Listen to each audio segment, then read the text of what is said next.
Today's session, who is working as Assistant Director of Agriculture in the Agriculture Information Wing of Directorate of Agriculture, Meghalaya.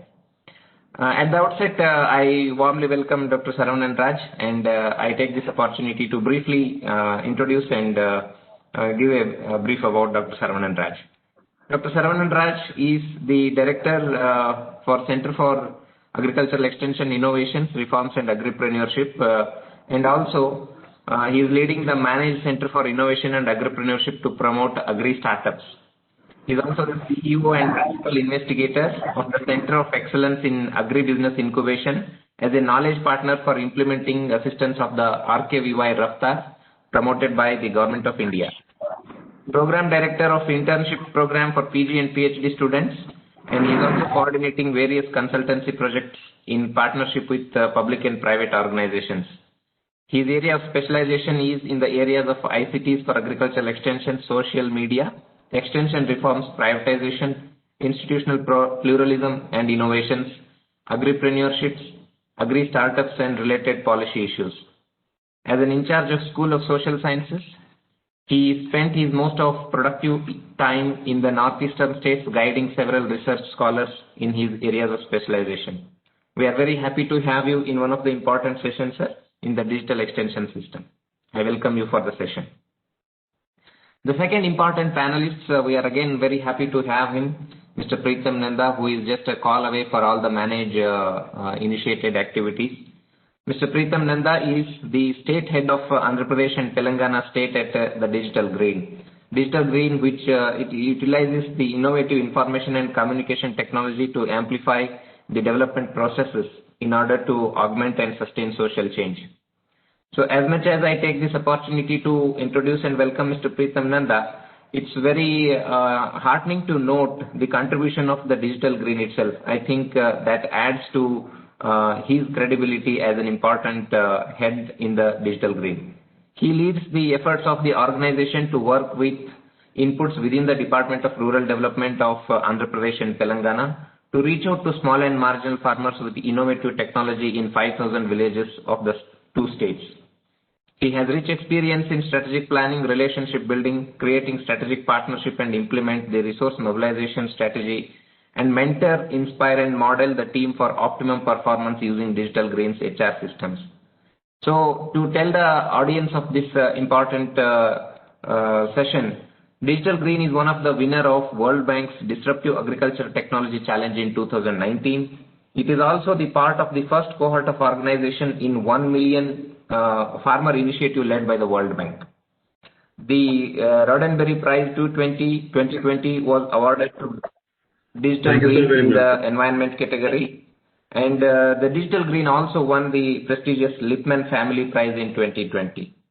Mr. Preetham Nanda, representing Digital Green, we warmly welcome you, and I am very happy to introduce Mr. Preetham Nanda to the audience of today's session. The third important speaker and the panelist in the session is Mr. Canning Shabong. Warm welcome to Mr. Canning. So Manage welcomes you for this important session. Mr. Canning Shabong is presently working as Assistant Director of Agriculture in the Agriculture Information Wing of Directorate of Agriculture, Meghalaya.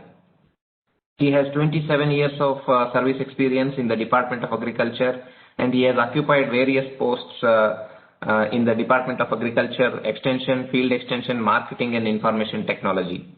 He has wide experience of using ICTs for agriculture development. Presently, he is also the State Nodal Officer for 1917 I-Teams and is in charge of various IT initiatives of the Department of Agriculture like the Meghalaya Farmers Portal, Online Meghalaya Rice Information System Portal, Intelligence Advisory System for Farmers with CDAC Mumbai, and also the Soil and Land Resource Information System SLRIS in Meghalaya. I think all the three important initiatives of the Department of Agriculture, Government of Meghalaya, he has been at the helm of affairs. We will be looking forward for your experience sharing in handling such important digital interventions and disruptions in the field of IT in agriculture, sir. So By welcoming all the three important panelists, I request Dr. Saravanan Raj, sir, to initiate the discussion on the digital extension system. Yeah, thank you, Dr. Magandesh, Deputy Director of Agriculture Extension from Manage, and my co-panelist, my long associates and friends, Mr. Pritham Nanda and Kaning Sabang from Meghalaya. And I'm happy to join with you, both of you today. And for various reasons, because these initiatives, whatever in Northeast we do, and Pritham something? And our digital green is almost 1.5 decades of experience, and also something like practically we are planning to say today morning. That's why we didn't put a large number of other initiatives. Otherwise, in India, if you see, last 20 years, it is a few thousand initiatives in ICTs across the country. But these two initiatives with a very specific purpose we put in the panel to get the rich practical experience and also implications for the other ICT projects. And ICTs for agriculture extension, or we call it as Manage, also earlier popularly called it as cyber extension. Almost some 15 years before, Manage called this one as a cyber extension, like that, where it comes from our ICT division of Manage. And from that time onwards, a lot of connecting video conferencing, even taking the ICT to the villages by vans, something like Wheels. Manage was pioneer in implementing ICT connectivity among almost 26 agriculture universities during NATP era, and also Manage took almost 15 years before, took the ICT to the villages by taking the vehicles, and this may be even still prevalent in some of the World Bank projects in African countries, but Manage was pioneering something 2 decades before, whether teleconferencing connecting the universities, and especially during NATP era. That's what there is a rich legacy in the country like India, because there are large number of projects and initiatives, including one of the biggest national level initiatives, something like Kisan Call Centers. That's why this initiative, whatever we talk today, digital extension system or ICTs for agriculture extension or e-extension, or now globally people are talking about something like digitizing agriculture. It is not only for agriculture extension, but entire agriculture, many of all the value chain activities are entire agriculture research or curriculum or education or extension or developmental, all putting together digitizing agriculture, entire agriculture. It is a sector it is a digitizing, it is happening, and people are talking globally. Digitizing agriculture is gaining momentum. At the same time, we were talking about something ICT for development, like that, because this whole sector, this was many sectors. There is a large number of initiatives are taking, and we started with ICT, maybe ICTs for rural population or extension. When we talk, it is 20 years old. Precisely, it is during 90s, later part of 90s, by the MS Swaminathan Foundation, whatever they called the village knowledge centers or village information centers, which started in the Pondicherry. That may be one of the pioneering initiative by the support from the Canada government IRDC from Canada, and they started. They showed that these type of ICTs or information, internet connectivity taking to the villages, really help the rural population to access the information. That was the very beginning of having a very fascinating relationship with ICTs for agriculture extension. And from that time onwards, there is no stopping for these ICTs and large number of initiatives. Then many of the agribusiness companies and many institutions, research organizations, they started something like web portals. And web portals are coming in the big way. Same time, there was mobile is penetrating across the country. Large number of SMS-based initiatives that was happening across the country. Even every service providers like Nokia, others are started something like agriculture is one of the important sector like RML. All they started giving the SMS services.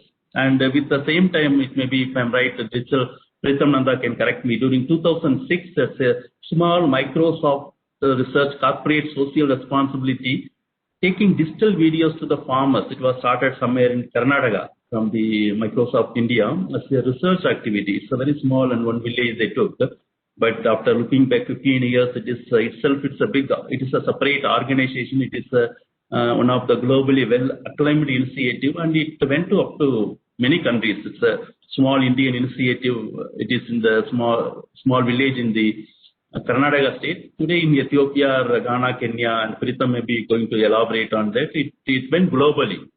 By small digital videos, why it went globally. There may be something behind. In the meantime, there are large number of thousands of projects came and it went. There is a project funding was there, then it was happening and later on there. But project like Digital Green with participatory and simple innovation, but it was making globally. Even today it is globally, and they invented themselves and reinvented, and they added many more dimensions. It is taking in the big way. And apart from digital videos, then we can see large number of mobile applications was happening. Everything today you can see mobile applications were there. Similarly for agriculture also large number of government or private and many of them initiated mobile applications across the country. And with all this, but the real revolution was happening with maybe the digital media, social media. Today, it is not that somebody need to initiate the ICT project, but every farmer and every extension personnel, they are managing today some Maharashtra, if you go, every farmer maintaining 10 WhatsApp groups to reach other farmers. Farmers networks are managed and the information and knowledge disseminated continuously. There is a community of practice happening around the social media, especially you can see WhatsApp. Maybe India, WhatsApp may be one of the predominant digital tool used by the many of the agriculture stakeholders, and it was happening big way across the country. And apart from that, today if you see large number of new sector, it's coming up, whether startups we call, there are large number of digital startups, and they really make it next level. And what you call it as smart farming, or they are taking the big way, even managed from the Center of Incubation, Innovation and Agripreneurship, almost we incubate 200 plus agri startups, and at least half of them, they are on the base of the ICT based devices, and the other startups, they are using all ICT tools for digital marketing.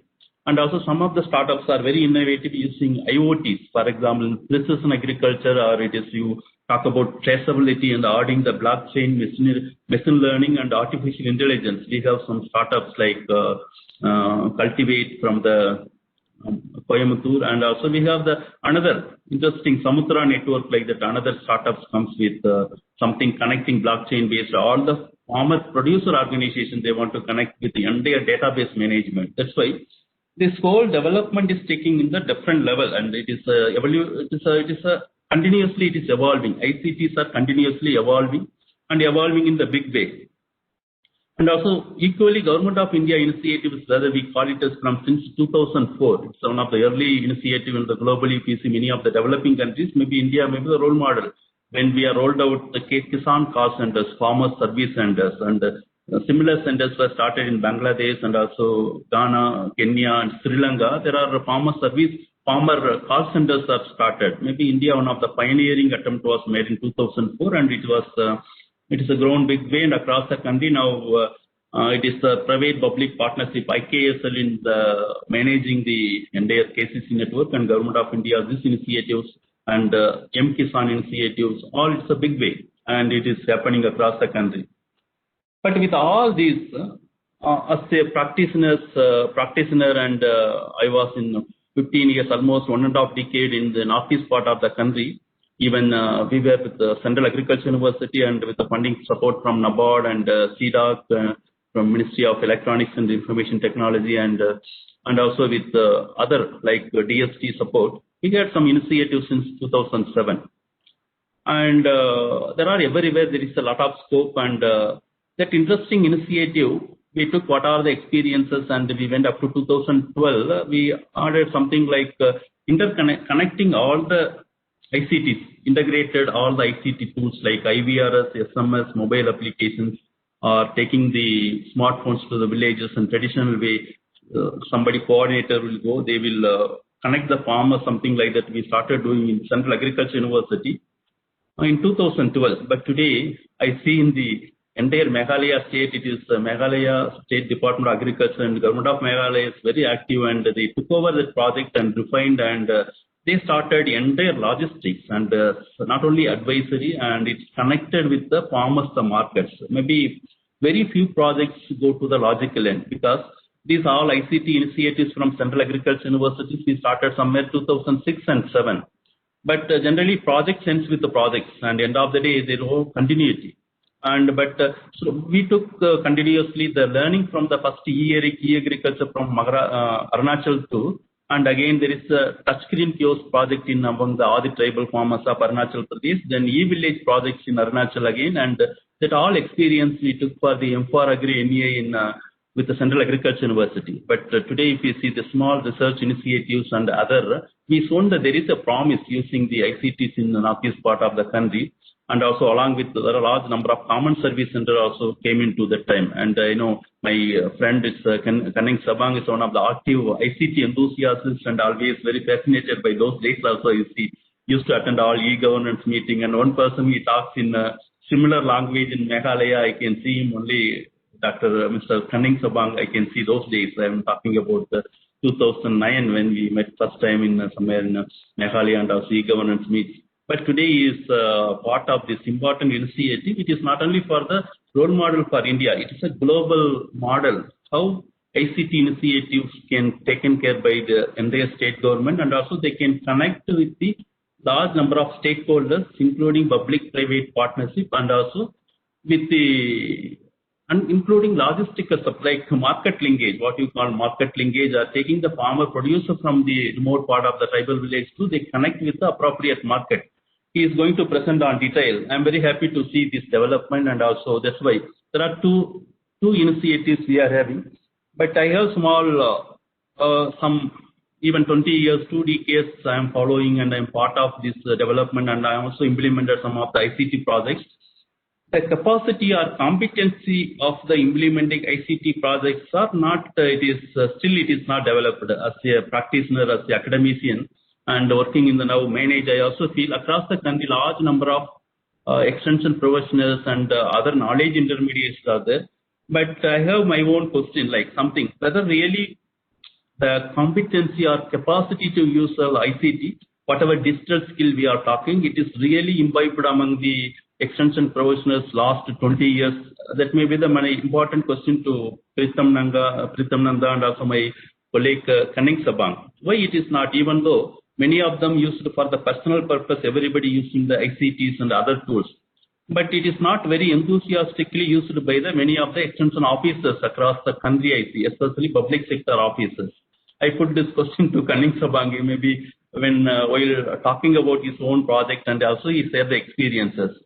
And apart from that, I feel we need time to go for the making the digital, because every farmer today started, even GSMA survey says that across the country, at least 25% of the farmer rural population has the digital phones, smartphones are there. Hence, this it is continuously increasing, and many of the farmers are many of the population. Generally, if you talk, it is half of the world population. 4 billion people are using the social media. That too using the mobile phones. They no need of laptops or computers. Much bigger connectivity. They are using the mobile phones, and 4 billion of them using the social media. Then what's the fall? It may really reach the farmers. And again, one more point, when we are talking about very always we put it in the very big way. So digital media, but that the extension professional, I also make it a caution. It is not the replacement for the public extension or extension system or extension personnel. But always we have the better understanding about the ICT tools. It has the something like complementary or supplementary effect on agriculture extension, whether public or private. That's why whenever extension personnel are equipped with these type of digital tools or digital skills, always it makes him to perform better and also reach many more extension professionals. That's what the whole these ICT tools, it may supplement or complement in the existing entire extension system in the big way. That's why some of them is coming and straight away there is a mobile app. It will make wonders in agricultural, and it has everything for the farmers. It may not be. And again, at the end of the day, the farmer is supported with large number of agriculture, not only information or knowledge, other support services that makes so that comes from different departments. Or human touch always very important. And for example, maybe Pritham Nanda going to talk about entire digital green, how they are taking in the human element, local farmers and the community screening. Like that, something putting some information web portal alone, it may not going to help the farmers. My point is, this may accelerate or it may make the more accesses more available to large number of farmers. At the same time, it is when success of ICT projects lines Once it is always possible when only extension personnel are digitally equipped and they are competent to use the digital tools or technologies. Otherwise, isolated efforts making the great mobile applications or web portals and whatever, it may not really has the great use in the field, the farmer's field when it comes. It need to go hand in hand, developing the human capacities to use these digital tools, and also they need to have the digital skills, not only for extension personnel, even other stakeholders and farmers. That was my, when putting it straight to the practitioners, because I know Mr. Pritham Nanda, Kanning Sabha may put a lot of light on this one. And with this, I stop and we will take forward. And also, COVID situation may be the blessing in disguise, because today, see, we are sitting somewhere far away and we are talking, and also similarly across the country, large number of extension professionals and others and farmers are attending online development-oriented maybe trainings, seminars, or awareness programs. This is something happening really, even difficult times, something good is happening. That is, digital media is moving across everywhere and it's penetrating. And that's why research says that at least 50 to 60% of the digital media penetration usage is more during this COVID times, especially in social media, digital media usage. It's much more compared to earlier. It is almost 60% in India. India is one of the highest. People are using more during only COVID times. That may be the interesting thing, and this trend may continue when we are all accustomed to use digital tools. It may continue. With this, I will stop and we will come back to it with a little more discussion, other thing, dialogue we will take forward. And first we will try to hear from panelists. Dr. Magandesh Surus, yeah, you can take care. Yeah. Magandesh Surus. Yes, sir. Thank you, sir. I think very important three issues were flagged by Dr. Saravanan. One is we are very comfortable using at some of the small gadgets, but at the same time, when it comes to application in agriculture, we are little hesitant. And the other thing he flagged was most relevant thing is the social media has reached many people. And now how we use social media to leverage the transfer of technology in agriculture and agriculture extension is one important issue. And the third important issue that was flagged again by Dr. Saravanan was on the opportunities that existed in the COVID has furthered the spread of digital application and digital adoption itself. I think probably three issues will set the tone for further discussion. I think now it's right time for Mr. Pritham Nanda to elaborate and also to discuss on these lines and share his valuable thoughts on the initiatives started by the Digital Green. Mr. Pritham Nanda, please.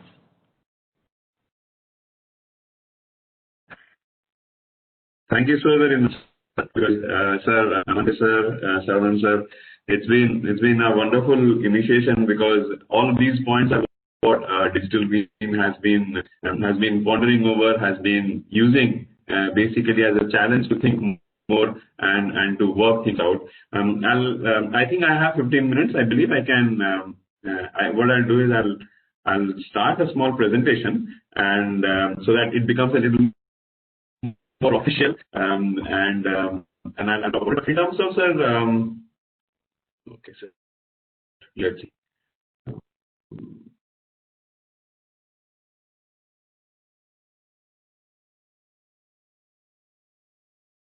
As it starts up. As introduced and with the wonderful introduction that we had for Digital Green, yes, it was an organization that started as a research project in Microsoft with just about in a couple of villages in Karnataka. Now we span about 6 to 7 countries and about 10 states in this country. Our whole experience has been using innovative ICT and community videos, if I would say.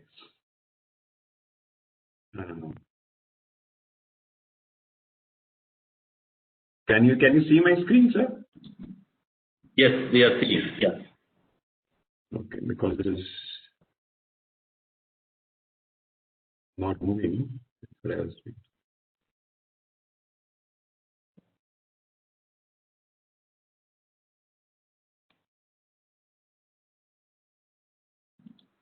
Maybe it is PDF or it is PowerPoint PPT or PDF? It's a PPT, sir. It's a PPT. It should write Yeah, it should move.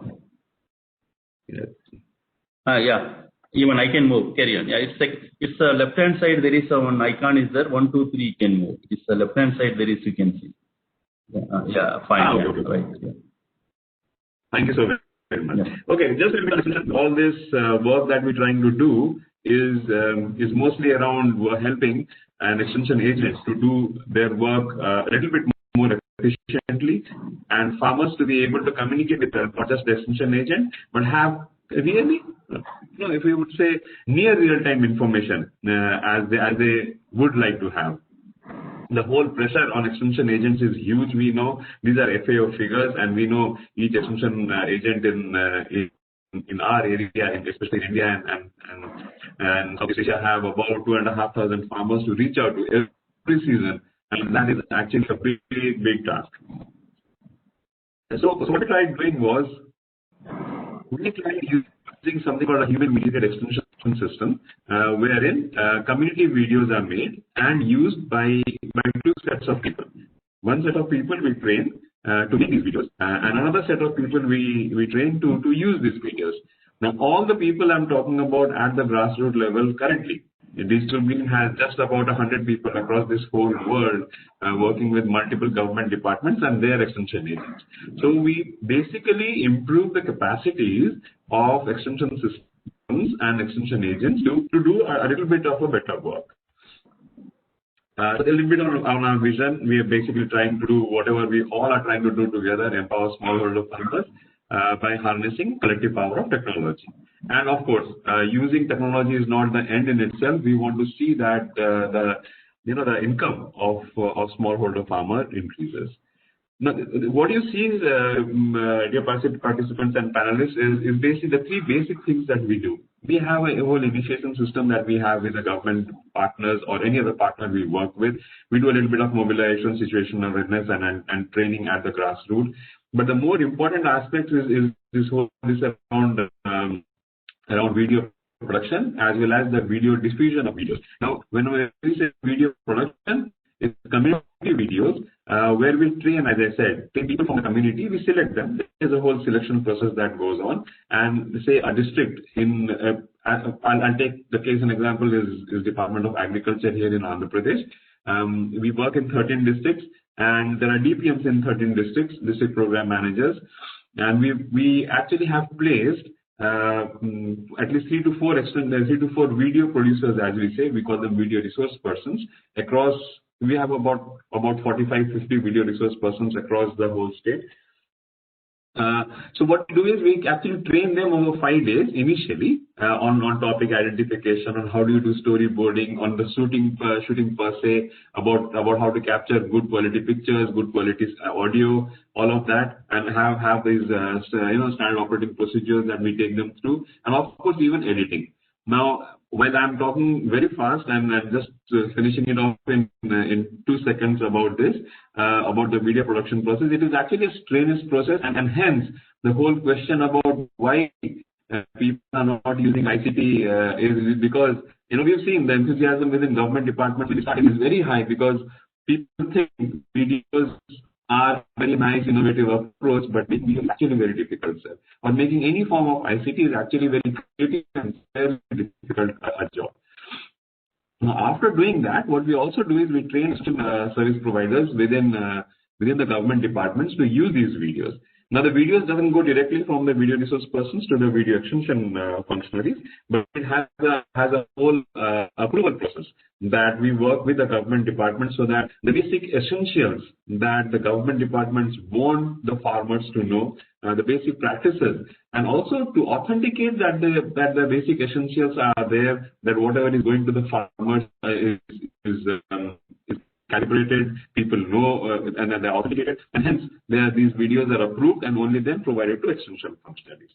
Now, extension functionaries, if I would say, they're very large in number, and Digital Being does not have a choice of using these extension functions. We basically work with people who are already selected by departments. So we have a whole range of people coming in, people who are tech savvy, who can use a little piece of equipment called a Pico projector, or even a tab to show these videos. While we have people who are kind of are not very tech savvy. So we have this whole bunch of people whom we take through a 3-day training program to teach them how to use technology, how not to be nervous about using technology, how to mobilize people.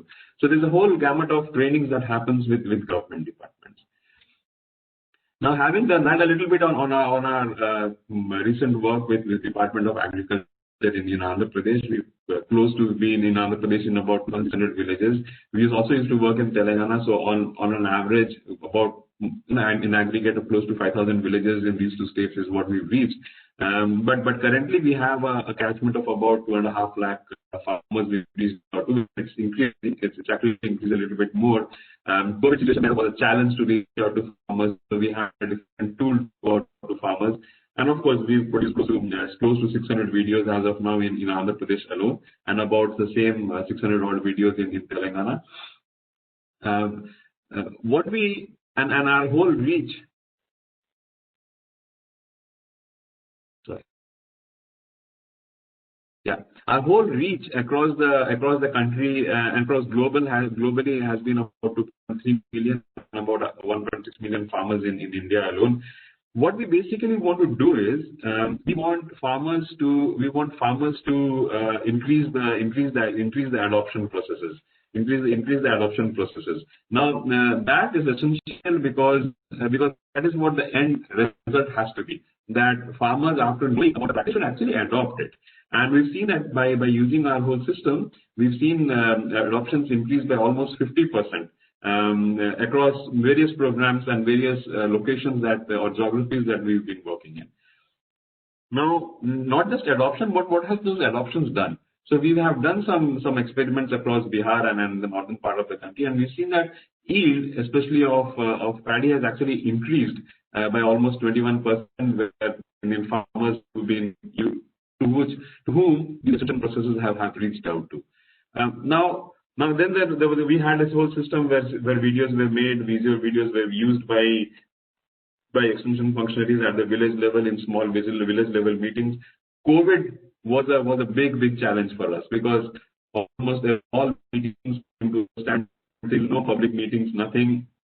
So we tried using some of our videos in making what is called a virtual training system. So these reusable tools, as we would say, can be used in multiple ways within the ICT framework to get to the farmers. Now, all these videos were able to put them on a platform and made courses for outreach functionaries of the government department of agriculture in Andhra Pradesh to reach out to. And we've seen close to 2,500 or 400 odd extension functionaries currently taking the course. It's increasing. The demand for these courses is increasing. Thankfully, government these days are actually very open to their extension functionaries using ICT and also hence providing the required support in terms of equipment. So extension functionaries here in Andhra Pradesh were provided with mobile phones that they could use to not just report on their work but also do courses like this. We also started working on the Hindi courseware where we are going to work in Jharkhand. I'll just take it very quickly through. So we've got about 9 courses as of now, and it's on basic concept of community-based natural farming. But then we don't while we are not content agnostic, but we ask the partners because we are a service provider. We would like them to dictate to us as to what kind of courseware, what kind of videos that they want. Now, just a glimpse. This is how the virtual training process actually looks like. This is the big thing on the left-hand side of your screens, and then there's a whole listing of courses on the top panel. As soon as people can get into the course, they have these whole listing of lessons and quizzes, if you would say. So there's each lesson now on the left-hand panel. You would see each lesson is followed by a quiz, and there are multiple lessons as you would see both here. Pritham, PPT is not moving, or only second PPT we are seeing, I suppose, if I'm right. Actually, I started moving it. Actually, it was not moving actually. So. Oh, okay. Sir, just let me know if you want to move the slide, sir. We can do it over here. Yes, sir. Please. Can we move it, please? Yeah, please go ahead. Oh, please go ahead, because I've been talking about all of these things. I thought because it was moving on my screen. So this is the whole model of digital green as we work. This was a little bit about the department. So please pause here. So this was our reach, if I would say. And that is the reach number I was talking about, 2.3 million across the world and about 1.6 million in India. Please go ahead. Please go ahead. Yes. So this is the virtual training process. We can these are the numbers basically I'm talking about, that we have close to 2,400 outreach functionaries who joined us on a courseware that we prepared for the Department of Agriculture. There's a demand for 1,500 to be enrolled more. And please go ahead. I'll show how. Please go ahead, sir. Yes. So this is what the courseware is. Yeah, that's where. That's where how the courseware looks like. One slide up, please. Yes. On the one on the left is what I would see as people download this application and put it on their mobile phones. These are extension functionalities, and we are actually, because of the COVID situation, because no in-person training program could happen, we actually use all our media stuff to place them on a courseware and open it up to outreach functionaries. The panel on the left provides on the top panel, if you would see the whole listing of courses. Sorry, this is in Telugu because this is made for extension functionaries in Andhra Pradesh. As soon as we click on one of the courses, what you see is on the right hand side panel, where the whole course and then the listing of the lessons as well as the quiz comes up. Can we go to the next slide, please? Yeah. So here you see multiple courses as you can see, and you can play these videos. If you can see on the right hand screenshot, there's something called the download and a chat button. The download allows the course takers to download these videos, and also the chat is if I'm having a question, I can actually chat within the same group that I'm as a student I'm enrolled. The chat will also go to the moderator, and then we can also moderate those sessions. To the next slide, please.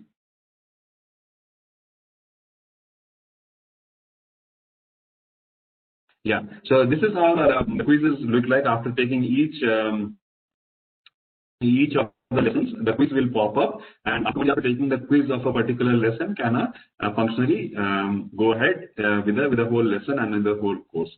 I know it's been my time is probably getting up here. This is one example, and we've been using multiple such examples. We've been using chatbots. We're trying to use chatbots to get to farmers, provide advisories to farmers based on the location, weather, based on the location's soil profiles.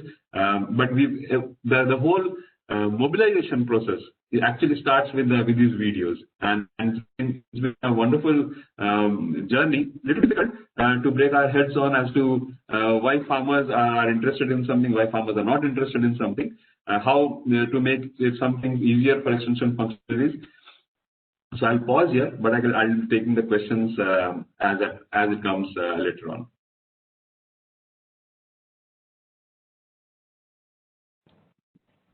Thank you, Mahesh, sir. Yeah. Thank you, Mr. Pritham. Yeah, certainly we will look forward for some questions on your intervention. Sure. And Sure. I think one important intervention where Digital Green has done is to introduce a kind of more of interactivity. Just the way the reading material has just been shown. The interaction is very important, and then you're trying to impress upon that point, I assume. So I agree, sir. Probably, there are so many lessons to take. We'll keep the questions for you. And meantime, I request Mr. Canning Shabong to. I just want to request something, Saran sir and Amante sir. I might have dropped out by 12 o'clock, but some of my other colleagues may join in, so they would also be probably helping to answer the questions. They are senior colleagues. My deputy state head could probably join in, and we'll see. Otherwise, also if you can send me links to the questions, I'll definitely answer them. But I'll be there till 12. Yeah. Mangandesh, you want any quick questions, 1 or 2 questions you want to complete, because he may leave and our. Okay. Yeah, this one question has been posed by the panelist, the participant itself. In the social media, particularly in the YouTubes, we have seen many of the demonstration of new technology in agriculture, and there are so many sources of such technologies. Now, Yes, we don't know yeah. how much reliable they are. How do you ascertain Yes, the reliability, whether there can be any mechanism of checkpoints to regulate the reliability of such videos? Yes, sir. This is very important. We realized that right early about 10 years ago when we started working with the Ministry of Rural Development as to who is the master of content. Now, at that point in time, Digital Beam was not the master of content, if I would say. We still, as I said, we do not say they're content agnostic, but we currently have technical people from agriculture, rural development, and economics, and all of those backgrounds. However, every single video that is put up through Digital Beam process onto the YouTube, as I said, goes through a whole rigorous quality assurance process, which ends with government departments seeing these videos and signing off that all essential non-negotiable points about a practice are included. So our whole video making process actually starts at the district level with the content managers there and is ratified at the state level by the senior functionaries of the government department. So that is one thing we ensure, that at least farmers get to know what the government department actually wants them to know. So that is one very basic thing that can be taken up by government departments to take this little responsibility. Because the videos are made by their functionaries, the videos are used by their functionaries. So it becomes essential that government department and most of the places that we work in, people within the government have been very forthright, very forthcoming to help us do this quality assurance process. So that will be my answer to this question. Yeah, again, this very important question is raised, like whether Yes, there should be some successful case studies of use of ICT in rural areas at a single village, or you should introduce only one technology at a village and let it penetrate, and then some other technology for some other cluster of villages. So what approach would work basically? That is one thing. And the second, I think similarly the corollary question can be, now the technology has spread faster than any of the adoptions if you see among the villagers. So do we really need to take any special measures to spread the technology itself, the digital adoption or the digital adoption itself? Do we really need to do it, or we shall just leave it to the forces of the revolution that is happening in the IT? Yes, sir. Well, it can be both ways. You can regulate that, but regulation doesn't work. Regulation doesn't work. If farmers want to access videos, then they'll access it as they want it. So what you've seen is a whole mix of things happening, especially in Andhra Pradesh, if I would say.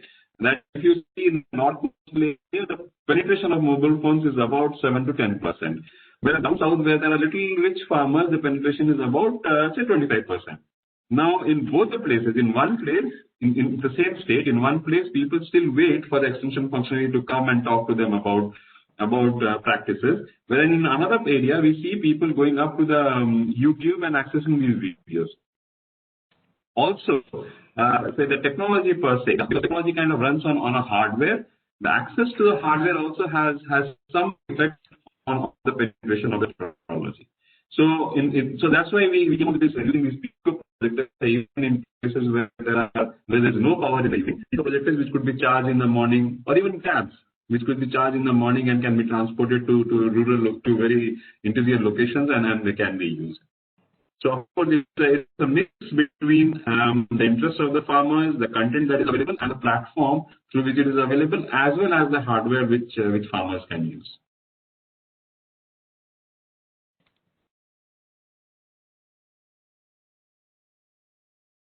Yes, sir. That's my response to this.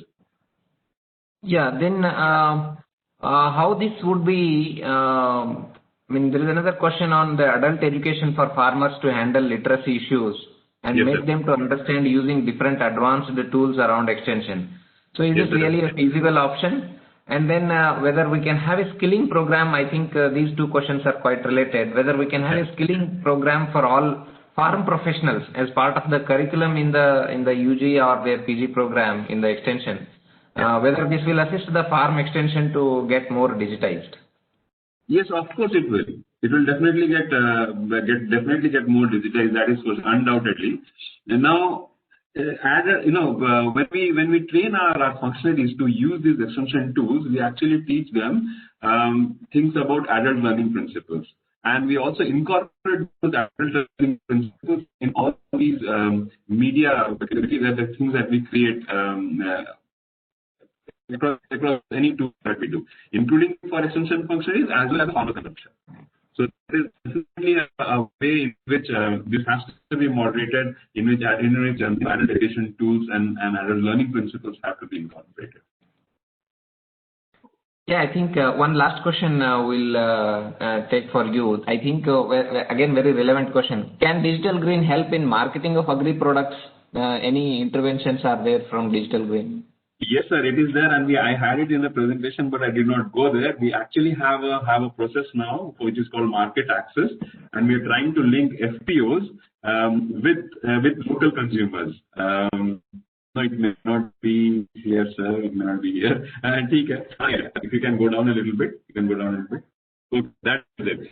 So what we're trying to do is we are trying to actually get farmer producer organizations to come up to a portal that we are creating. It's a platform. It doesn't require any extra software or anything. It works on WhatsApp. So we are creating this whole chatbot process in which products can be products of FPOs or whoever FPO wants to come and work with us. They can be portrayed. The whole catalog can be made, and a payment gateway can be attached to it, so that farmers, consumers like me and you in our centers actually getting considering farmer producer organizations way off in, say, Eluru or any other place, and products can be shipped. And so we are trying to work that out. It's still in the testing process. It's just about 3 months, just a quarter that we started it. Yes, we're trying to do that, and it's called market access. If I would give that name again. Very good. Very nice to know that. Thank you. Thanks for your time. I know you will be you will not be able to join for too long, but still you have spent very valuable time and very valuable information. Thank you so very much. But we'll again look forward. Probably, I think Digital Green has made a tremendous contribution, and even when we read as part of the curriculum in many extension programs. I think Digital Green has to be on the top of several things with respect to interventions, and I think we will see more developments coming up, especially on the marketing, because that is where most of the IT interventions are required. I agree, sir. And we are open to collaborating with any government agency across this country. So my email ID is with Saravanan sir. So if anyone wants to contact me, we are definitely open to having further discussions, sir. Yeah. Thank you for that candid invitation also. Now I think it's time to listen from Mr. Canning Shabong. Again, I think some of the questions unanswered, he's the right person again to answer. Like one question just I'm seeing here, farmers are being exposed to tsunami of digital information, which is sometimes not scientifically validated. So do you think we need some kind of censorship? I think it's a right question to start with. So shall I share the presentation from my side, sir? Let me share also from my side. In case we have any issue, then I'll get back. Sure. Yeah, sure. No issue. Thank you. Dr. Mahatesh, the moderator of this conference, and Dr. Saravanan also, who was a good friend whom we have met about a decade ago, and also my co-panelists, Mr. Pritam Nanda, and all the participants of today's meeting. First of all, India has a massive digital footprint, which creates enormous potential for digital extension. Desktop. And also, Digital India as a program has been the key,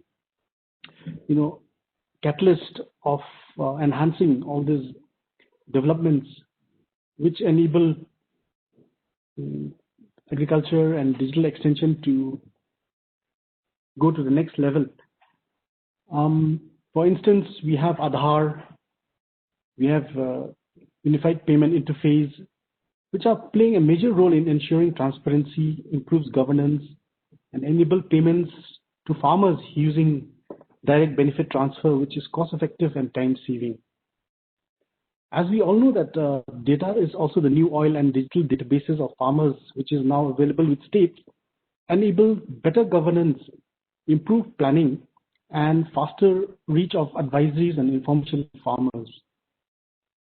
So, Sir, sorry to interrupt you, sir. We're seeing a whiteboard, sir. Others also seeing the same. In that case, you can share the presentation from the other side. Can you share from our end, sir? We are seeing only the whiteboard. Yeah, please go ahead. Clear whiteboard.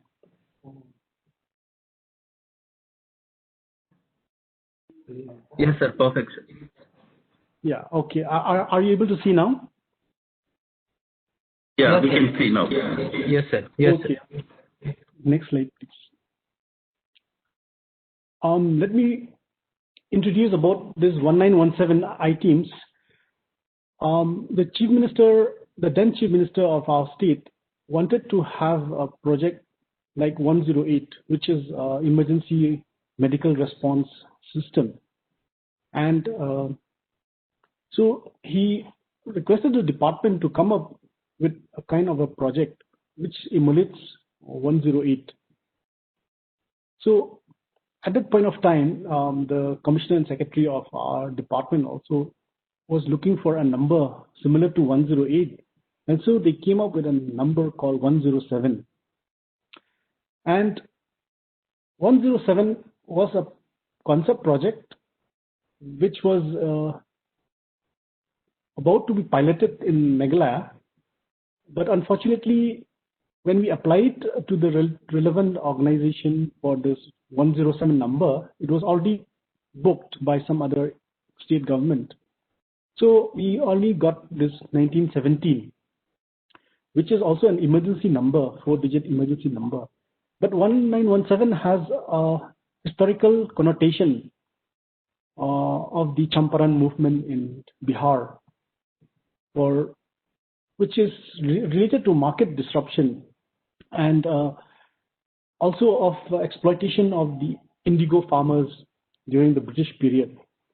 So this project is significant from that point of view of the 1917 revolution, which in a way is related to market. So therefore, 1917 I-team is a first ever farmer-centric and market-oriented ICT-driven and local language IVRS-based facilitation service, which provides the farming community real-time agro advisories, affordable logistics, transportation, linkages with markets, and agriculture expertise through e-government and digital technologies like mobile telephony, internet, mobile app ecosystem to provide multiple channel of communication and transaction for citizens and stakeholders. This project, we had, as Dr. Saravanan has said, we had borrowed this M for Agri, and we re-engineered this entire project. So it was launched in record time on 29th of December 2017 by the Chief Minister at that time. And this project is a collaboration with Digital India Corporation, formerly was Media Lab Asia, and Meghalaya Institute of Entrepreneurship, which is the PMU, or the Project Management Unit. Then Meghalaya Small Farmers Agri-Business Consortium, Department of IT, Government of Meghalaya, Central Agriculture University, and also Department of Animal Husbandry. So we set up two centers, which we call them Agri Response Center. One is located in Shillong, which is the state capital, and the other is located in Tura, which is in the Garo Hills region. And all the personnel from the then M4Agri were onboarded to 1917, and so they started working from day one.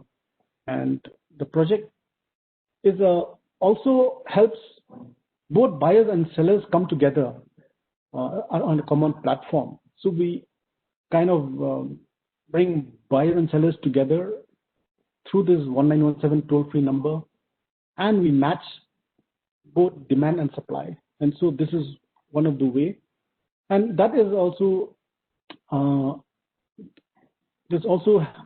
helped through the agri response vehicle, which we use about 17 of them, which we onboarded to the project, and these are used for evacuation and carrying farmers' produce from the point of production to the marketplaces.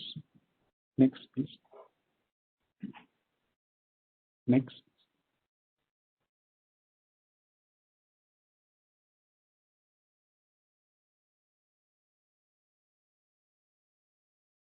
Yeah.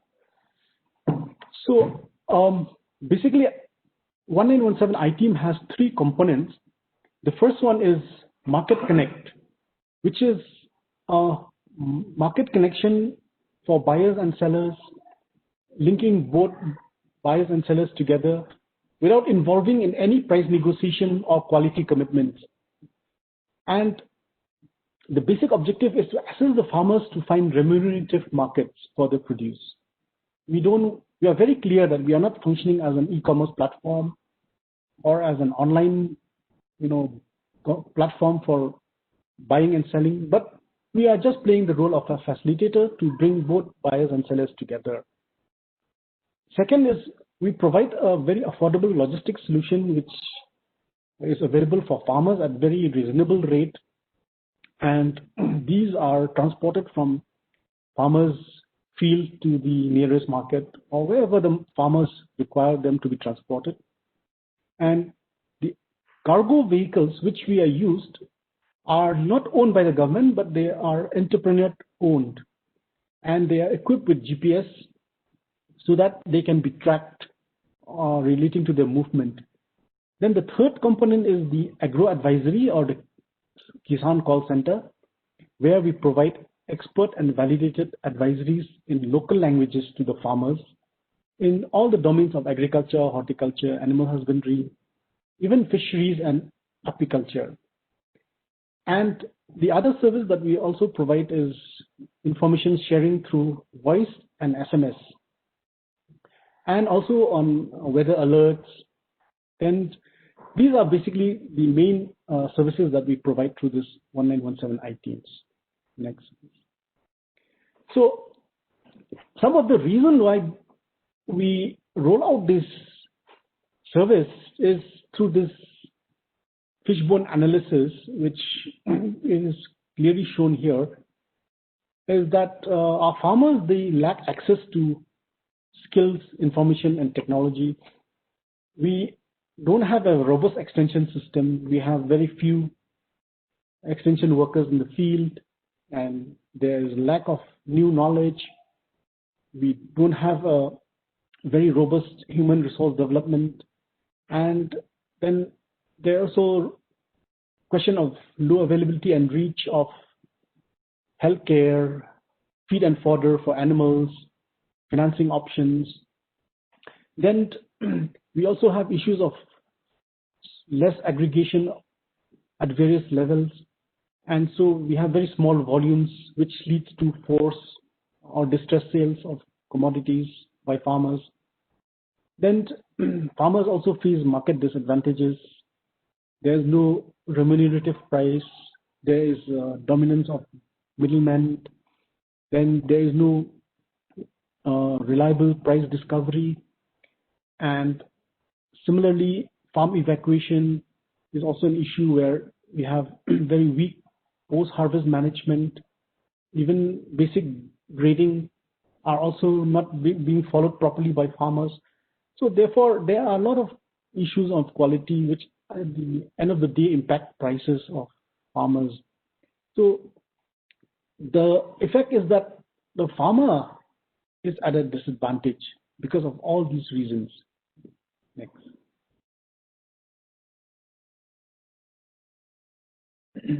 So the implementation of status of this 1917 is, in phase 1, we constructed the Agri Response Center, and we used the Digital India Corporation cloud platform, which consists of the toll-free number 1917 and also the interactive voice response system.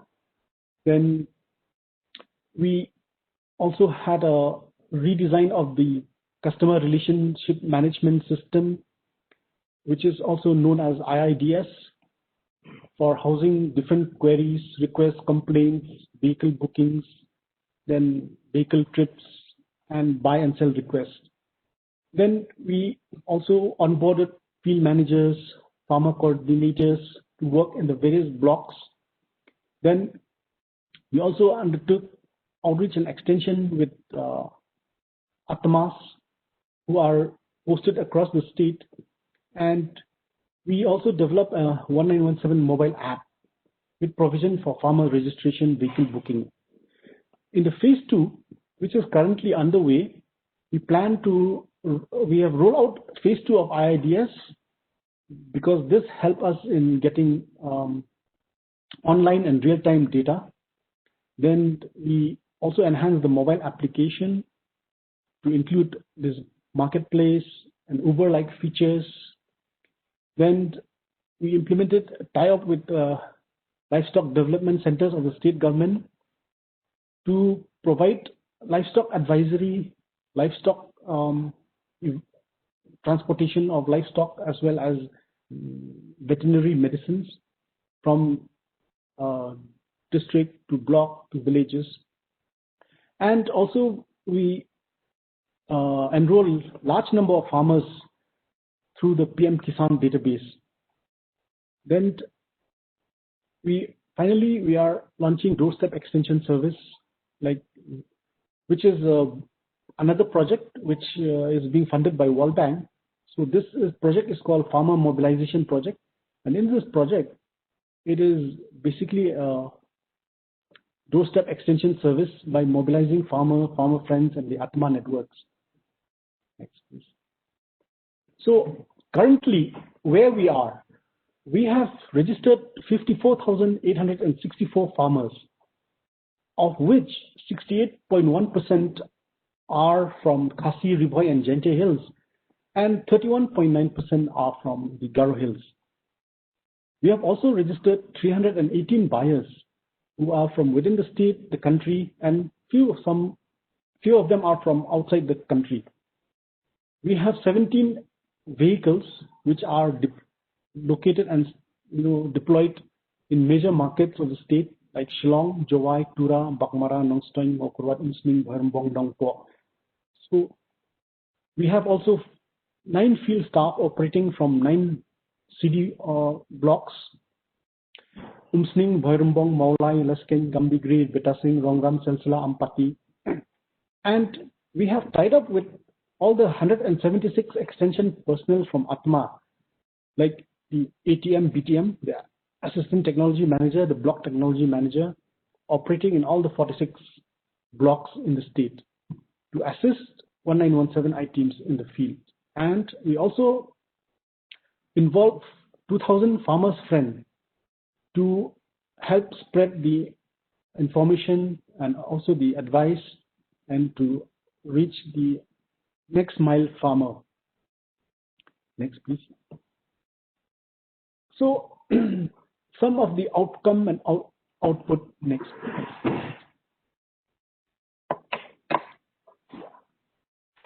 So we can see that we have 98% closure rate of queries and registration, and we have calls related to agriculture, seed availability, scheme, diseases, and pest prevention, then followed by livestock and health management, breeding management.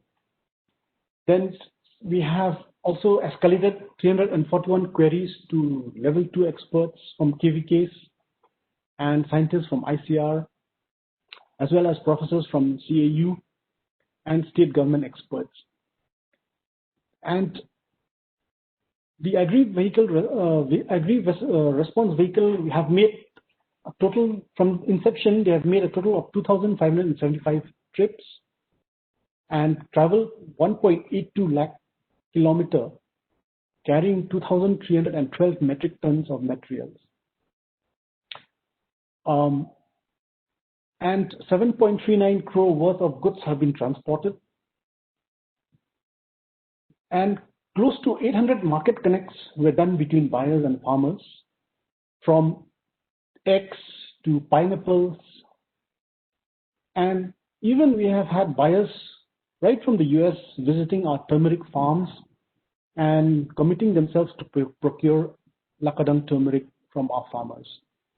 And at the same time, we have also sent about 44.4 lakh SMS messages, as well as 1.64 lakh voice messages to all our registered farmers through this platform.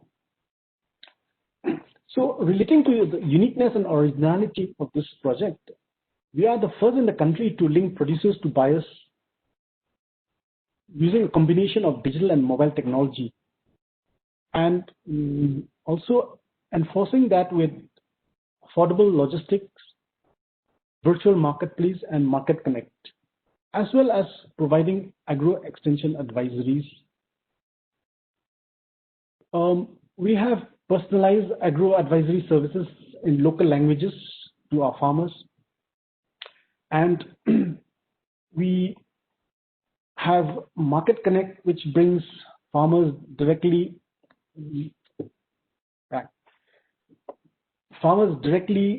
through the internet or through mobile telephony, which frees the farmers from clutches of local traders and middlemen.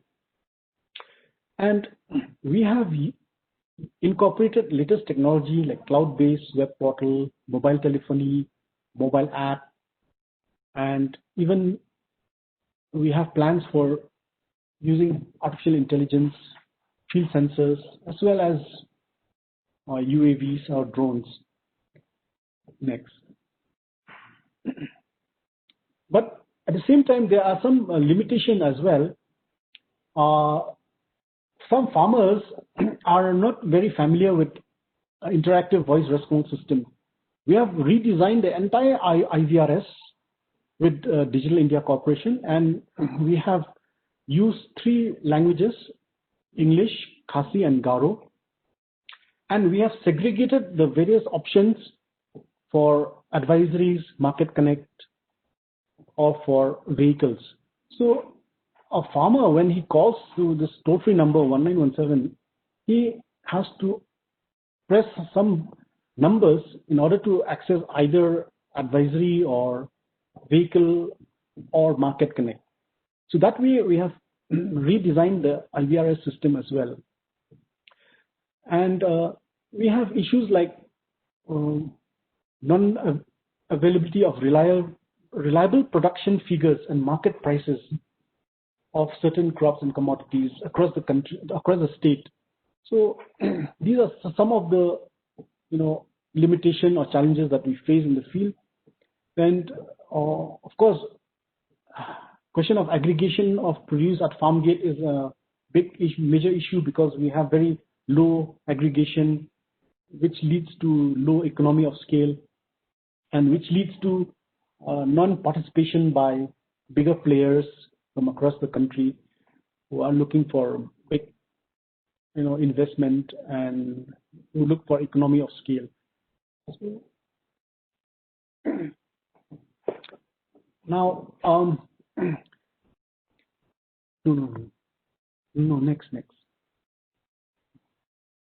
next, yeah, this. So, in terms of cost effectiveness, our service 1917, it is used by the farmers, and it is provided free of cost. And farmers are not required to pay any fee, even for advisory or Market Connect. But for transport, they are paying a very minimal fee of 2 paisa per kg per kilometer. And the manpower also are all contract, and are not appointed by the government, then the offices are also located in the department's own premises, and hence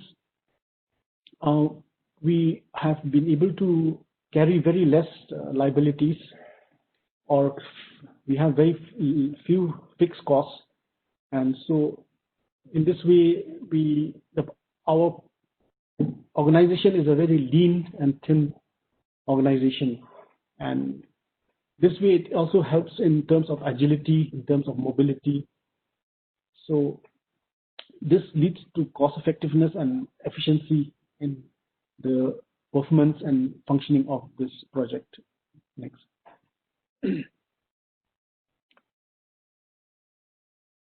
So we have collaborated with a number of institutions, like, as I said earlier, which comprises of the government departments, Agriculture University, ATMAS, then the Digital India Corporation from Ministry of IT, Government of India. So in this way, we have a number of stakeholders who have joined together in this project. Next. So one of the second, upgradation of our system is that we have real-time dashboard views. So even the vehicles which travel from point A to point B are all tracked through GPS, and all their mileage and the kilometers that they travel, the load that they carry, they are all, in real time they are being populated in this dashboard. So at a touch of in a single dashboard, at a touch of a button, we can see all the various parameters of the project, like the number of farmers, the number of buyers, the number of calls, the number of people, manpower, the current call status, and the total calls, the inbound calls, outbound calls. Next, please. Then we see even the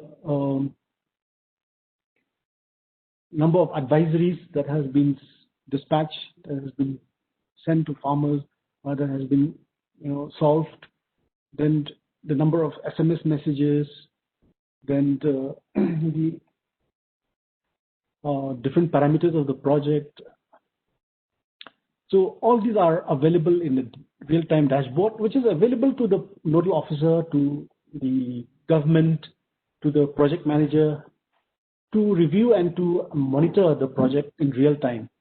Next. Now, this dashboard actually is very interesting. It is related to the trip bookings for the vehicles, and it is starting from December 2019. You can see that when at the peak of COVID, which is at the peak of COVID lockdown, you will see that our vehicle has booking and trips have peaked. So instead of closing down, instead of the statistics going down, but in our case, to this dashboard, you can see that during the peak of COVID, our operation was in full swing and at full scale, and it has been stretched to the maximum. And as I shared earlier in some blogs, that our center started functioning from 7 o'clock in the morning till 12 o'clock midnight, because we are receiving almost 1,000 calls a day, which is unprecedented. Because in the Kisan call center, we are hardly receiving 10 to 20 calls a day. But in this 1917 I-Teams, at the height of COVID, we are receiving 1,000 calls per day, which is unprecedented. And this has really put us overstretch our manpower and our resources. But this is what our digital platform and e-readiness and all these digital technologies has enabled us to perform in spite of all the serious issues that we face in terms of lockdown, in terms of economy going down, in terms of all these issues. Then even in the next dashboard also, the number of buyers and sellers have peaked during the month of March and April. The number of market connects. So this shows clearly that a digital platform can play a major role even in times of pandemic, in times of distress, in times of crisis, because of digital platforms. Next. So this is the overview of the digital use of technology, the digital representation of all these various systems and subsystems. But I'll not go into each of this. Next, please.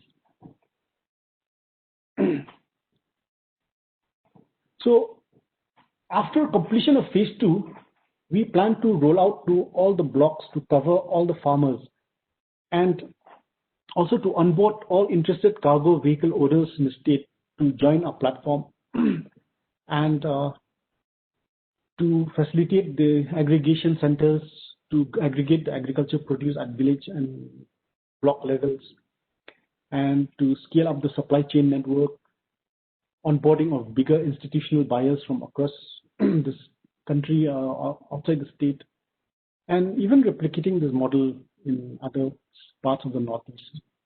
Next. So this is a photo of our Agri Response Center in Shillong, and next. And these are some of the components of the related to infrastructure. And next, please. So we have a number of success stories, but we have just given a glance of a few farmers who have registered in our network and who have given their feedback. Next. We have also conducted a number of training across the state with farmers in collaboration with Atmas, with the extension workers, with departments. Next. We have created awareness campaigns, and we have participated in various shows, trade shows and functions. Then we have our field coordinators who are interacting with farmers, sharing with them, explaining to them about 1917, about the services that 1917 iTeam offers. Then these are a snapshot of our Agri Response vehicle carrying farmers' produce, even inputs. Next. These are our ARV carrying, not only farmers' input, but also even serving as transport vehicle, because farmers, they very interestingly in Northeast, they also carry their goods along with them. So our vehicles are not only merely good carriers, but even becoming human transport. Yeah. Then we have our market analyst, market people going to markets, visiting traders and getting valuable feedback and doing surveys so that they understand the market dynamics and how the market operates. Next. And they meet local buyers in the marketplace, so they gather information and also are understanding the requirements of the buyers and documenting them. And finally, this is the last photo where the Chief Minister visited the Agri Response Center. And with this, I end my presentation. Thank you. Thank you, sir. Thank you for a wonderful presentation. I think we are very happy to see how the 1917 iTeams has done a wonderful service. I think 18,000 advisories, as we have seen in the dashboard, more than 44 lakh push messages, text push messages, 17 lakh more voice messages, I think big numbers. They speak themselves for the wonderful thing. And then the services of the agri-response vehicles in the time of COVID, I think very, very wonderfully presented in one slide. We are very happy to know. But there are some questions, sir. I think the very basic question, I think Dr. Rajesh Singh has put it here. Who has sponsored the project and what is the approximate running cost in terms of efficiency? And whether such project can be effectively implemented in other big states like UP and Maharashtra, or in states like Jammu and Kashmir, which has wide geographical range. So your thoughts on that, sir? Okay, first of all, when the government wanted to start this project, we went for a tender. And in this tender, 3 parties, they participated. And we found that the lowest bidder for this project for a period of 5 years came to 100 crores. So this was way above our budget, because the government of Meghalaya was committed to only 30 crores for 5 years. This is the projected cost, 30 crores for 5 years. But in the tender, the lowest bidder quoted something like 95 crores. So this was out of our budget, and so this tender was shelved. And we were left with nothing on the drawing. We had to go back to the drawing board. And so when our commissioner went to Delhi, he met the president of Digital India Corporation, and so it was agreed that this 1917 M4 Agri project from CAU will be transferred lock, stock and barrel to the state government, along with all the human resources. So in the first year, we had a budget of 10 crores. So that was the initial budget for creation of infrastructure and furnishings, and including salaries of project management and including all the staff. So in the second year, the state government again sanctioned about 3 crores. And in the third year, also another 3 crores. So total about 16 crores have been invested in this project. So this project, basically, the idea is that it will be self-sustaining at the end of 5 years. But we have to reach a tipping point, and that may take longer. Not necessarily 5 years, because of the low economy of scale, low volumes, low farmer registration. Because at the end of the third year, we have just managed only about 50,000 farmers, whereas there is a potential of registering almost about 4 lakh farmers. So unless and until we are able to register each and every farmer and also extend the services of these cargo vehicles, then the government may need to subsidize the project substantially, but not fully, because part of the running costs can also be met from the revenue that is earned through this project. So this is basically not a commercial project, but it is a government subsidized project. And the project is entirely owned by the state government, by the Department of Agriculture and Farmers Welfare.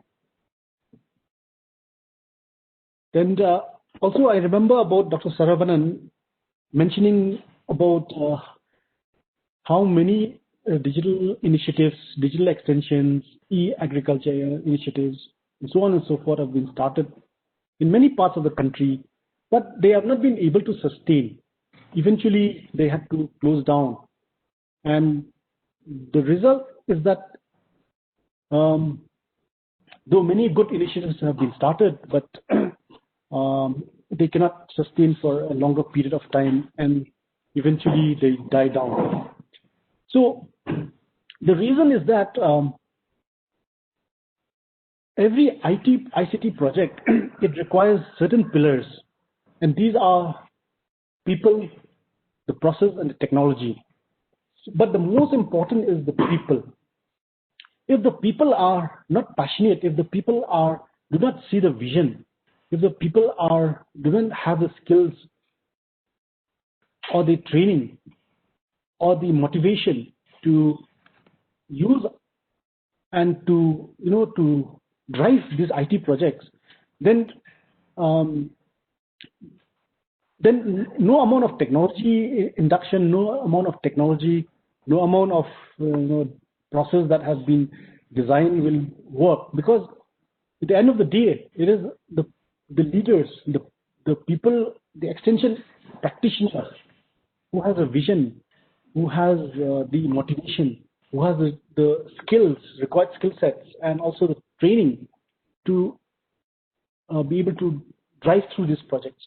But one very important point is that, especially for state governments, departments, it is about the stability of the tenure of the extension personnel who is behind the project.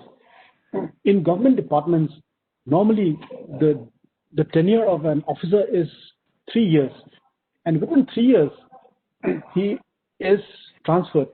So for a period of 3 years is too short a period to drive successful project. We require a minimum of 5 years to be able to make a good headway. So in our case, and in my case in particular, I was fortunate that the government has taken cognizance of this very important fact and has retained me in this position for 9 years. And so within that period of 9 years, I was able to not only start but also stabilize the project. So it gives me enough time to be able to run projects successfully. Otherwise, if there is a frequent change of manpower, of human resources, then project will eventually, they will falter and they will die down because of lack of continuity. So that is one of the main reasons. And for that, we need people to be motivated, to be trained, to be, identified and to be equipped, as well as providing them the stability of the tenure in where they are posted. So these are very, very important points that organization, governments need to take note of, because otherwise projects will never be able to reach that point where you can stabilize or you can go ahead. Otherwise, so these are some of the points that has come to my mind. Yes, yes. I think very commendable performance, and stability of your tenure itself, I think, is a testimony to how you must have taken it passionately. Probably there are many more people saying that they want to go for such project and they want to connect the buyers and sellers, and all such things are cropping up now. In the same context, sir, many of the farmers are still using the feature phones, particularly the small and marginal farmers or old age farmers.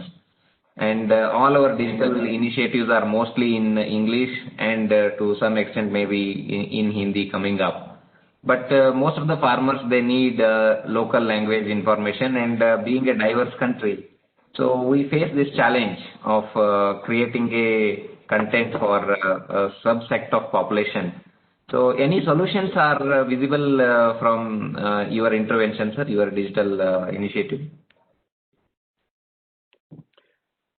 Yes, I would support the fact that localized content is the most important. But apart from content, the access to the technology, access to the devices, and then the literacy of the clients, which means the target group, which is our farmers, these are very important, because no government can do all these and can handle all this intervention at a single stretch. So it is a concerted effort by many line departments, by different stakeholders. And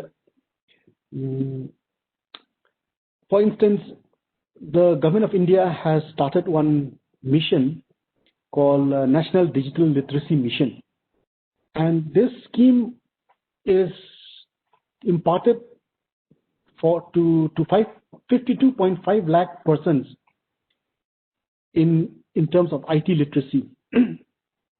So this kind of schemes will help our farmers to acquire this digital literacy skills, skills to use the device, skill to also use the technology, the service. Then second is about the Atma, the role of Atmas. Because most of the Atma functionaries, they are all local people. So they are best placed at different village, block, district headquarters to interact with the farmers, to teach them, to guide them, also to help them use these technology-enabled devices, systems, and services. Because merely just localizing content will not be the solution, but we also require people who will guide the farmers to enable them to use these contents, these tools, these technologies, these services. So that is very, very important. So the tie-up with the Atmas, the farmer friends, is very important. And secondly, using other platforms like WhatsApp. What we have done in our state is that we have created digital, groups in WhatsApp. Then we have farmers WhatsApp group, and in this farmers WhatsApp group there are extension personnels like ATM, BTM. They are part of these groups. So they in turn interact with the farmer. They assist the farmer. They help the farmer, even through digital platforms like WhatsApp. Then also social media, where we have created a number of groups, and through these groups we are able to interact with farmers who use mobile device to access the internet, and progressive farmers as well. So we have to use a range of tools, range of digital tools, platforms, and at the same time also network with the Atma functionaries, because they are the people who are best placed at the village level to interact and to help the farmers. Yes, sir. I think very well established the importance of Atma functionaries to drive the local language. Now, there is one important question I think Dr. Saravanan sir will be the right person to answer. So any assessments or studies done around the adoption rate of digital tools by next generation young farmers?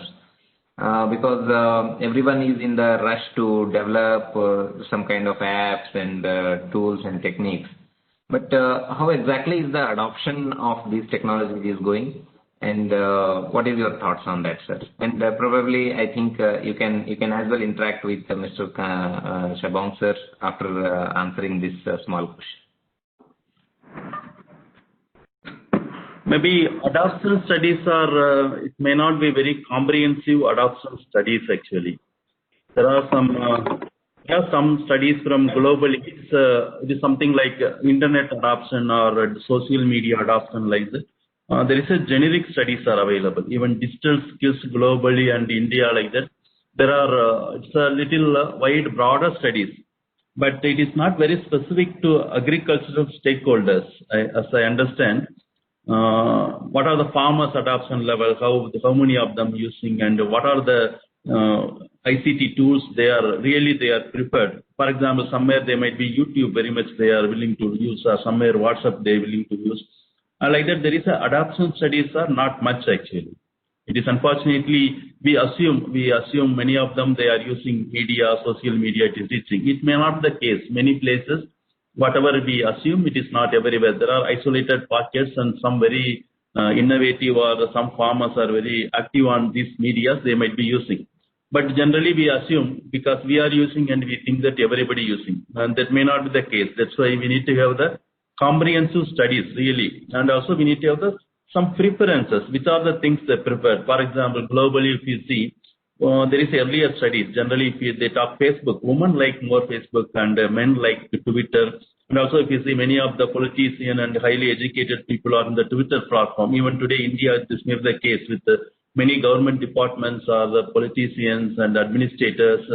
All are in the Twitter platform. They are there, but not really the farmers. But same case if we take developed countries, take USA or New Zealand, Australia, many of the farmers are in the Twitter platform. Farmers are using separate foundation, Agchart Foundation, AG Foundation, something like that. Twitter, they are using the big way. That's why we need to have the very comprehensive studies. But as far as my knowledge goes, there is no much comprehensive studies are available with the farmers, and also most importantly in the developing countries, like extension organizations like departments and Atma. All we need to have small pockets, because no, it is not common. It is not the blanket across the country. For example, China use WeChat very predominantly. Like that, every country and every geography, they are having some sort of media they are using. That's why we need to have the very localized, maybe district level or the state level. We need to have the studies. Then it may be more useful for the extension personnel. That also we need to conduct, like extension organizations, and we need to conduct. Now it is a time, because today many of them started using digital media, face officers or extension personnel, knowledge intermediaries. KVKs are giving big push for the digital online tools for reaching the farmers. Then we need to have these type of concrete studies so that we can have the better strategies to reach the farmers. Thank you. One more question. Anyway, Magandesh given liberty to ask a few more interaction with my friend Dr. Sabang. I have a lot of interest in project, even though I always follow this project. I appreciate on behalf of all the participants. Mr. Kanning Sabam, he puts all whatever the points he discussed already put in as a good practice or blogs in the agriculture extension South Asia. And it is widely read, and it was shared across the globe also. And I take generally very personal interest in this project. I like, because something government department really sees that this ICT should be taken, and also very comprehensive way.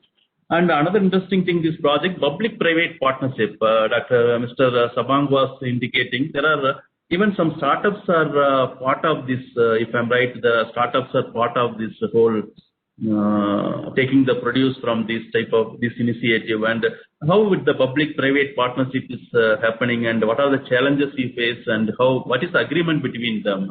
Mr. Sabang, can you throw on public-private partnership what you are talking? Even recent blog you are talking about those things in detail, but for the audience it may be useful for them. Audience, they can hear from you. That will be good. Yeah, please. Yeah. Recently, I had published a blog on this public-private partnership between iTeams and local company startup called Zizira. So Zizira, they are a startup, and basically the parent company is an IT company, and so they have recruited a lot of local young boys and girls, and they have a total employee string of about 100.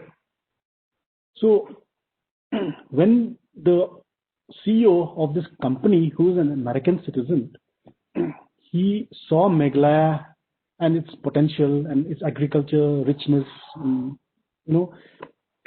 so he saw the potential of the land, he saw the potential of the people, he saw the potential of the climate, and he was wondering how to derive value, how to release this potential, which is already existing but has not been fully tapped. So when he came to us for advice, then initially he wanted to do a project on food processing, but since I was in the department for a number of years, and I realized that food processing is not an easy venture, because due to lack of produce, because of the seasonality of produce, lack of consistency of produce across the year. So any food processing industry will find it difficult to survive throughout the year, and they'll be at best operating only 50% of their utilization. So I advised him that since you have a very strong presence in the online space, which you are an IT company, for you to create an online platform or e-commerce platform, e-business platform is very easy. So they already have a natural advantage of IT, of information technology, of global presence, because they are catering to clients across the world and even to the US. They are making providing PowerPoint services to US clients and multinationals, even to Microsoft. So it's very easy for them to create an online platform and at the same time also to market our produce, because we lacked a professional marketing organization who can effectively market our produce not only in the country but outside the country. So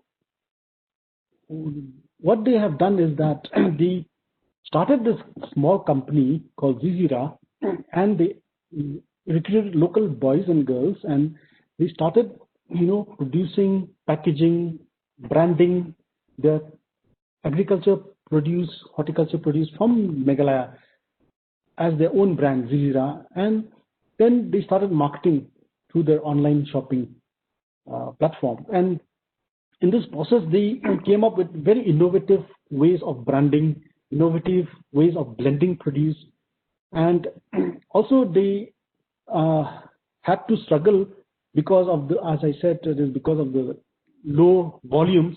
So they had to be very focused in the strategy. They had to focus on low volume, high value produce, because the produce that they are going to market has to be able to, give them enough profit to be able to sustain.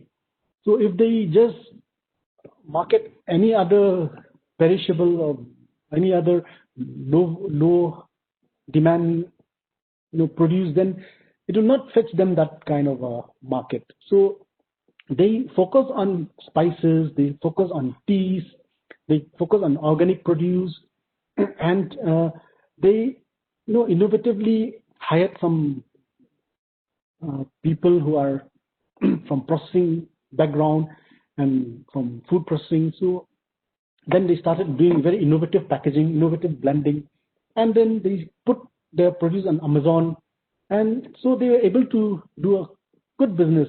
And then they started using 1917 iTeam for their back-end supplies for sourcing produce from farmers. So in this way, this partnership started growing, and from very few volumes, it grew to metric tons of spices. For instance, ginger, they are buying 10 metric tons of turmeric. They have purchased about 10 metric tons of turmeric from the farmer in one go this year. So this way, they are marketing this turmeric even to clients outside the country.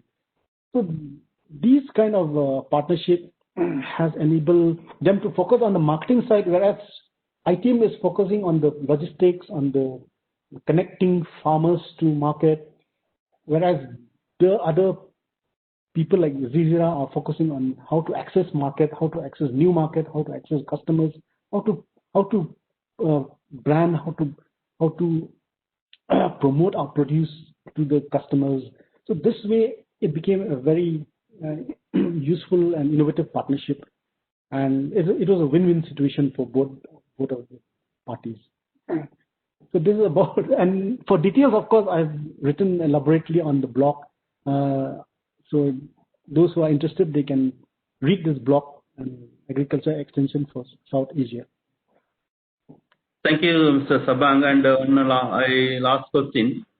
This scheme is going on, this project is going on, but large number of extension personnel already in the field. Other than OSMO, you are very often referring.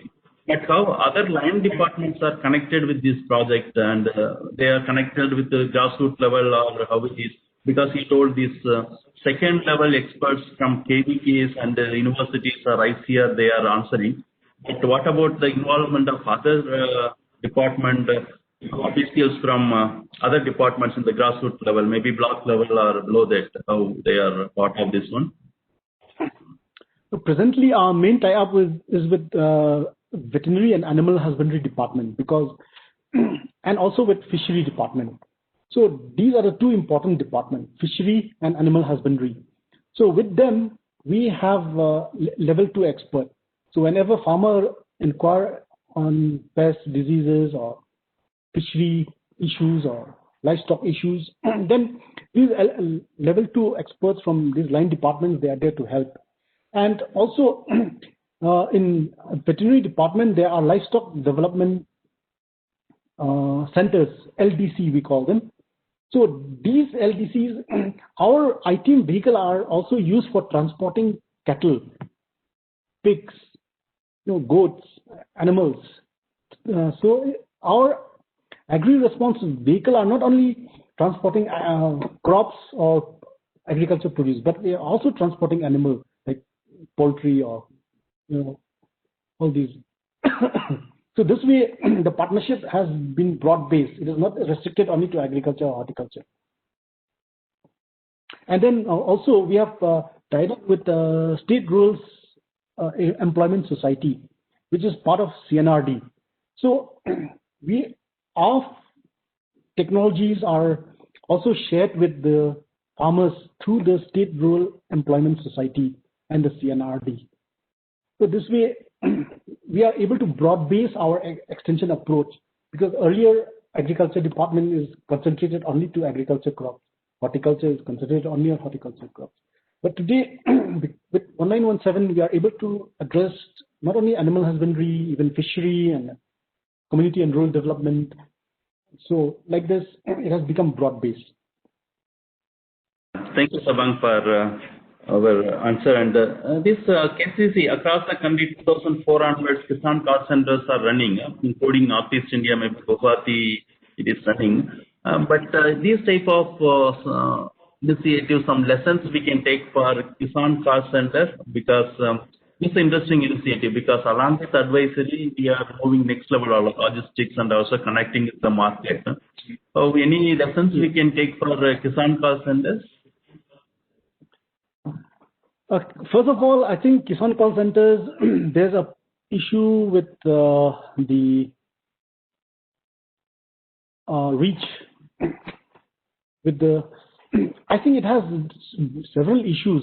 One is the technical issue, because I have been associated with Kisan call center right from the very beginning. So there are a lot of technical issues.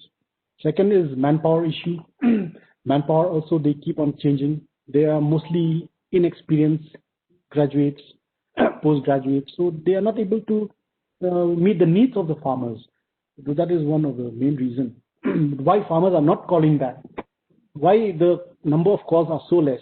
Because farmers are not calling back call center, because they don't, because probably the KCC is not meeting the needs. Is not able to address the issues, the problems that they face. So that's third is that the question of proximity, because Kisan call centers are either located in Kolkata or Guwahati or Agartala. So the question of monitoring, question of ownership, all these are not there. So as a result, they are not able to get the desired results. So. Thank you for your candid reply. Even though you know details about that, but you are not willing to go anyway, I understand. Yeah, thank you. Thank you very much, Sabang, and we will discuss further maybe next sessions or some other time. And Magandesh, Dr. Magandesh, yeah. Thank you, sir. Thanks for summing up this session, a very important one on the digital extension systems. I think we had three important eminent speakers on digital extension systems. I thank Dr. Saravanan Raj for his opening remarks and also concluding the discussion here. And I also thank Mr. Shabong sir for his time to share in detail about the iTeam's interventions. It was very impressive work, and we wish to see more of your abilities getting translated into many such digital disruptions. And I think in his absence, I also take this opportunity to thank Mr. Pritham Nanda of the Digital Green. And thank you to Sagar and all the team from Center for Agriculture Innovations and Agripreneurship. So we close this session, and we again meet again at the 3 o'clock session on Allied Sector Extension as part of the Managed Dialogue 2020. So thank you all the participants for joining and staying till the end with keen interest.